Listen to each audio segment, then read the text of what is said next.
Good morning. Today we will start with the topic rational and irrational numbers.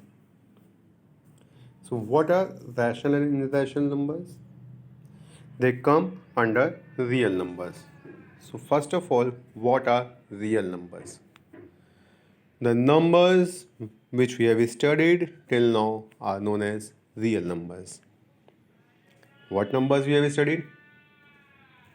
Minus 3, minus 2, minus 5, 0, 1, 2, 3, 1000, 1 lakh, 5300, minus 29, minus 1 lakh, minus 3.666, minus 3.8, plus 5.962. These all are real numbers. Now, these real numbers are divided under the category rational numbers and irrational numbers. So, what are rational numbers and irrational numbers? Rational numbers represented by Q and irrational numbers are represented by Q bar. What is bar? A small line above Q is Q bar. This is irrational number. Now, if we see the irrational numbers, the numbers in the form of the root, square root, which is not a perfect square, are irrational numbers. Numbers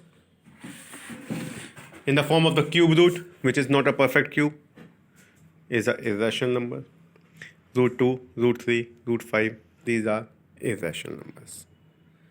If we say root 4, then root 4 is a rational number because on solving it, we will get 2. 4 is a perfect square. Similarly, cube root of 8. 8 is a perfect cube. On solving it, we will get 2. Again, it is a rational number. Coming to the rational number. Rational numbers can be negative numbers, can be 0, can be positive numbers, means integers. These can be non-integral, means in the form of the fraction, that is 5 by 8, minus 3 by 2, 3 whole 5 by 7, or any other fraction. If we say integer, it can be negative, minus 3, minus 2, minus 1, from minus infinity to minus 1, or any negative number. It can be 0. It can be any positive number, 1, 2, 3, 4 up to infinity. Also, these positive numbers 1, 2, 3, 4 and so on are known as natural numbers. And if we include 0, then it is a whole number.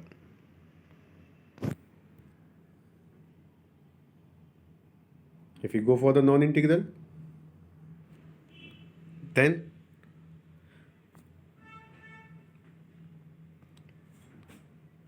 what are rational numbers? Numbers of the form P by Q, where Q should not be equals to 0. Means P and Q are numbers and Q should not be equals to 0. Denominator should not be equals to 0. Also, P and Q should be in the simplest form. Means they should not have any common factor other than 1. Or we can say they are coprime numbers.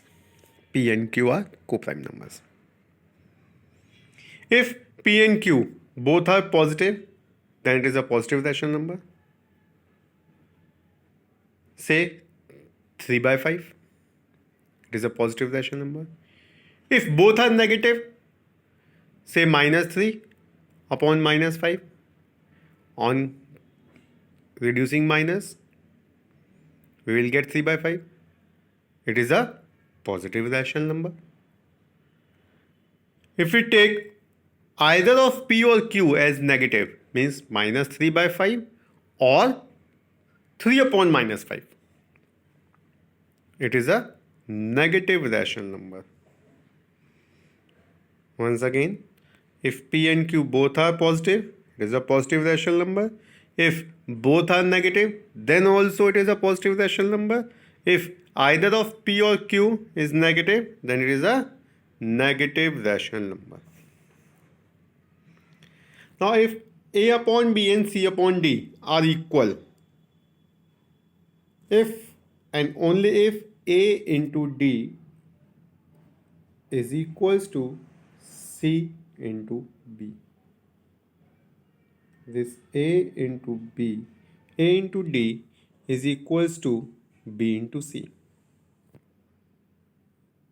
If this is equal, then only we can say A upon B is equals to C upon D. Or if A upon B is equals to C upon D, then A into D will be equals to B into C. Vice versa, it is correct. How can we check the inequality of A upon B and C upon D? Inequality means we have to find out which fraction or rational number is bigger and which is smaller. What we will do, we will multiply A into D and B into C.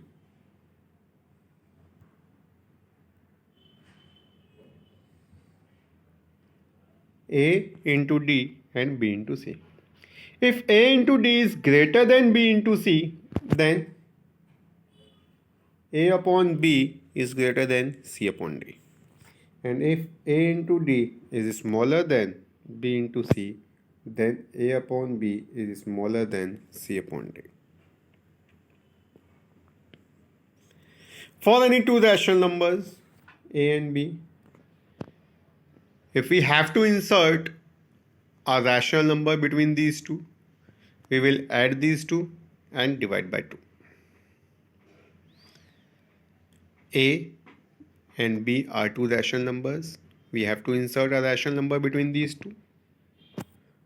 We will add these two, means A plus B whole upon 2 will give a rational number between A and B. If you see in the number line, this is A, this is B, and if we have to insert a rational number between these two,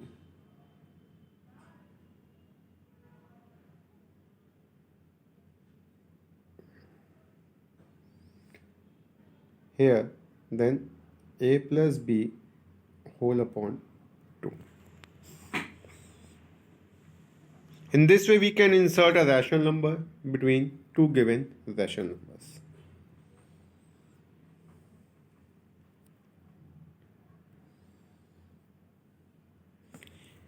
Coming to the properties of rational numbers.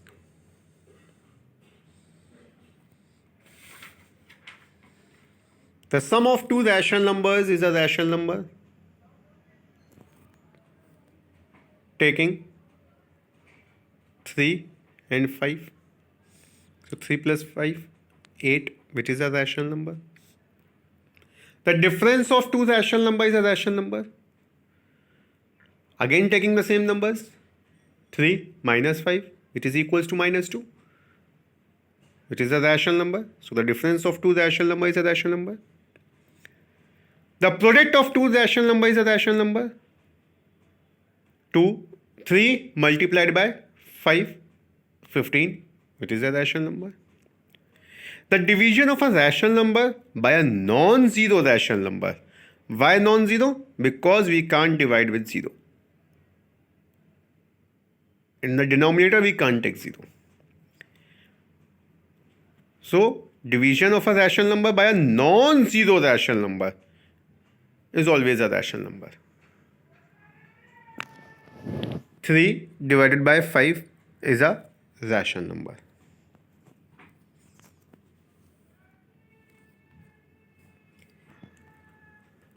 Coming to the decimal representation, rational number can be broadly divided into two parts: terminating decimal and non-terminating decimal, but recurring.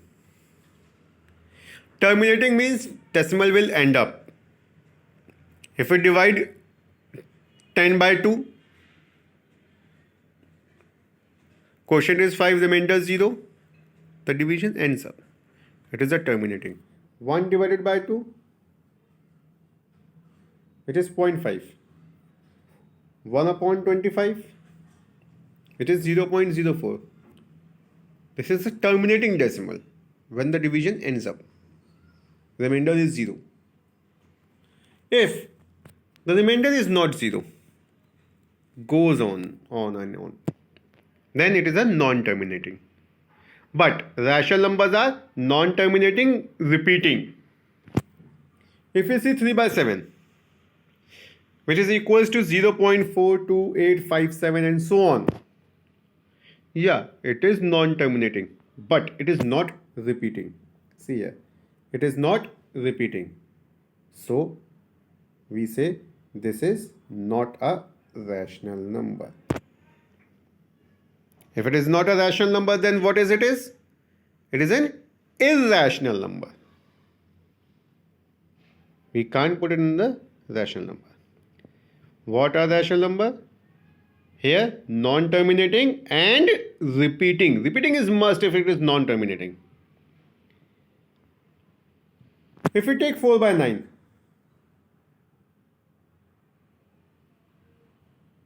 which is 0.4444 and so on. Yeah, it is non-terminating, but repeating. The 4 is repeating, or we can say recurring. It is a rational number. 11 by 30, 0.366666 and so on. It is also repeating. So the condition for terminating decimal is,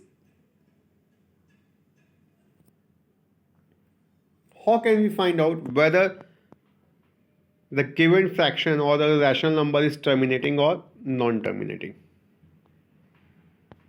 We can easily find out. Without division, we can find out whether the given rational number is terminating or non-terminating, or the given fraction is terminating or non-terminating. This is a very easy method. What we can do.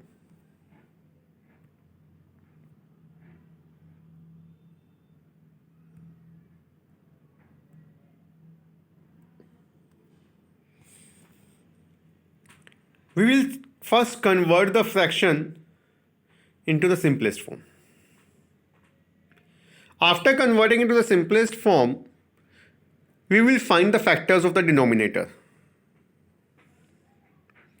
If the denominator has the factors of 2 and 5 only, either 2 as many times, or 5 as many times, or 2 and 5 as many times, then it is a terminating. But if we get any factor other than 2 or 5 of the denominator, then it is a non-terminating. So what we have to do is first convert the fraction into simplest form, and then we have to find out the factors of the denominator. We will see if they are of the form of 2 to the power m into 5 to the power n, where m and n can be any number. Any times 2 can come, anytime number of times 5 can come, 2 or 5 both can come. But as soon as we will see any other number except 2 or 5, then we will say it is non-terminating, else it is terminating.